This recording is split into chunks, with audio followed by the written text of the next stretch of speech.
Hi everyone, I'm Victoria, and today I'm here at the Evelyn Alexander Wildlife Rescue Center with Jane, a volunteer here. Hi. Hi. Can you tell me how you got started here?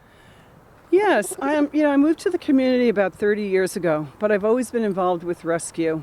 I lived up in Nassau County and I worked with a woman who did some protection for the piping plovers, and then she always rescued a lot of seabirds, and I learned a lot from her. And then when I moved out here full time, and I found this center and I brought a turtle here one day.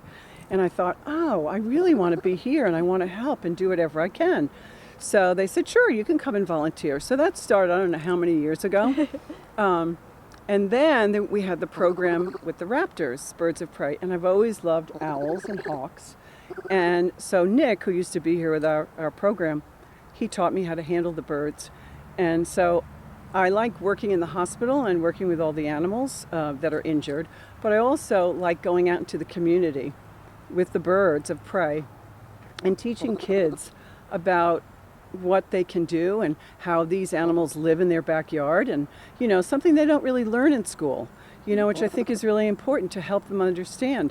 These are how we can coexist with wildlife.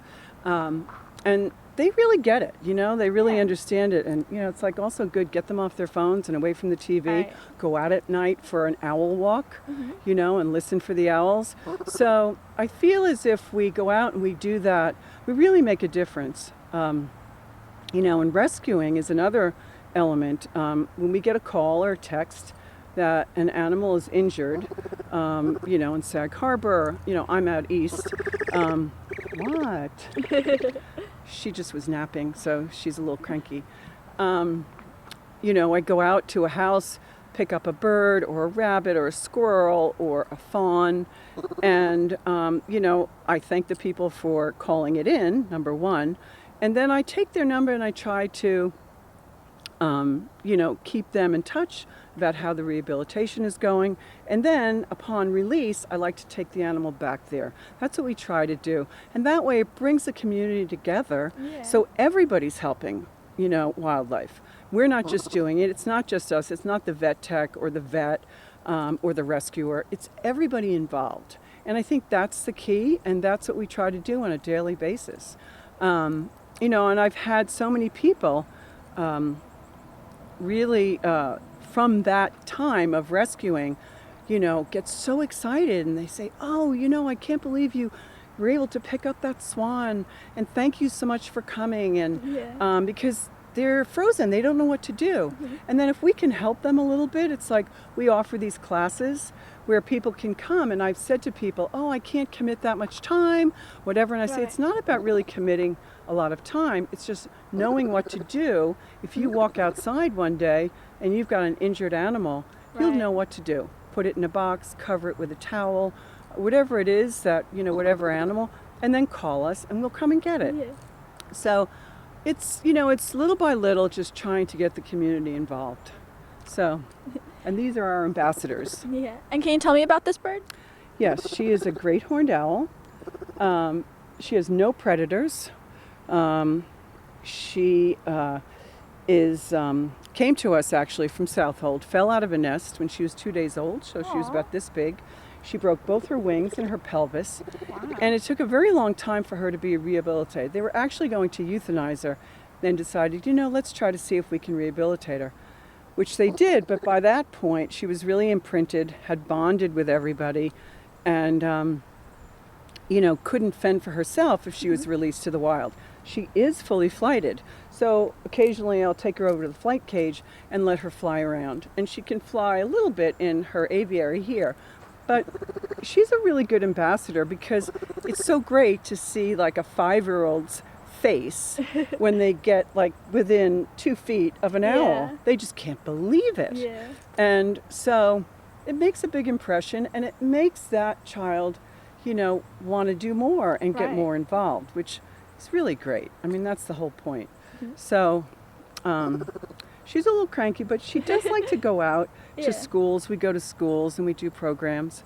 We go to martyrs all the time. We're there.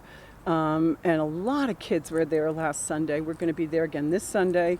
And we try to bring as many birds as we can. And, again, just encouraging the community to call. And I get calls every day. I don't know what to do. I have a seagull with a broken wing. I don't know what to do. Some bunnies, and there's no mommy. It's we have a lot of volunteers, and I encourage more people to come and learn how to do it because it's really a great thing, and you don't have to do it every day. If you're able to go in the middle of your workday or on a weekend, it's really helpful to us. So. And do you have any tips for the community to help out with wildlife? Call 631-728-WILD, or come to one of our classes, that we offer, that we've given from Montauk to Quogue. We're doing classes regularly, and it's usually on the website. Then at least you can learn what to do. Because people call and they don't have the first clue. Yeah. A baby bird has fallen out of the nest. What do I do? And we can help you with that to teach you what you can do and not be afraid. And it's just, it's a very simple thing, but, stay connected. We were talking earlier about, people in the community that are celebrities or whatever. I had an experience a week ago where Bruce Weber, who's a photographer, had a dinner for his wife, and they invited 80 people. And at that dinner, Bruce told me the day before, he said, I am going to give a donation to the Wildlife Center in honor of everyone who came to Nan's birthday. And he's giving a significant donation, which really almost got me all teary-eyed because it's just great when someone like that, who invites a lot of people who are very high profile, he put a little thing on the table at everybody's plate, at the dinner table, and telling them what he was doing to make them aware of the Wildlife Center. He said, the Wildlife Center is the only place on the end of Long Island that helps wildlife. Yeah. We have to help them. They need donations, so please help. Alec Baldwin is another person who has always asked me about the Wildlife Center. He now has 5 kids. And I'm like, bring them. Come to the Wildlife Center. I'll show you around. Let the boys, see all the birds and, and Carmen, his daughter. I think it's because then he spreads the word. Who else? Stella McCartney we had here 2 years ago. She emailed me and she said, what do I do? My kids and I just raised money and we'd love to give money to the Wildlife Center. And it wasn't a ton of money, but it was the thought that she was really interested in giving whatever she could to the Wildlife Center. So I told her where to send it. And they were so excited, the kids, and I invited them to come here, but I guess they were going back to Europe or whatever. I don't know. Who else has gotten involved? Well, Beth Stern, she's amazing. Right. She does so much great work for us. And I don't know, there's just lots of people in the community. And we just try to get out there and tell people what we do and to try to encourage them to be a part of it. Right now we're standing in front of the aviaries that were generously donated here, and people can actually come here and have lunch and be with their family. But behind that is the hospital, and can you tell me a little bit about what goes on in there?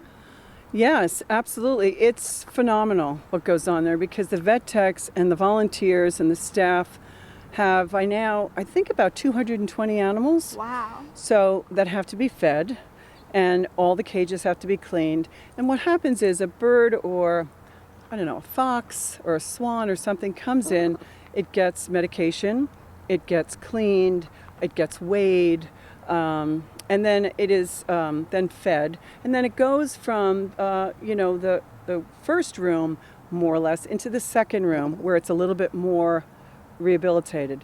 And then when it's almost ready for release, it goes to the outside cages. And then it gets ready for the release. But what they do in there, we actually have a new exam room that was also donated by one of our friends. And it's extraordinary because it's all brand new. So everybody has, it's just great to be able to have people come in and say, okay, what do you need? I'm happy to help out with this or that, or, any specifics, an x-ray machine. Building the aviaries like the donor did. We weren't able to have that. We had, the birds over in the flight cage and you couldn't see them. So now the public is able to come and really walk around and learn about the animals. And if you want somebody to come out from the center and talk to you about them, they're here. So it's a great place. And then in the fall and the winter, if you like, there's a great trail that goes behind the hospital that you can take a walk with, your kids or whatever. So it's really a great place to come and learn about wildlife. Well, thank you so much for all the amazing work you do here. It is so incredibly amazing. And if people want to donate and volunteer, where should they go to? The wildliferescuecenter.org, which is our website, or you can call 631-728-WILD. And thank you for doing this today and helping us out. You're welcome. Appreciate it. You're welcome. Thank you.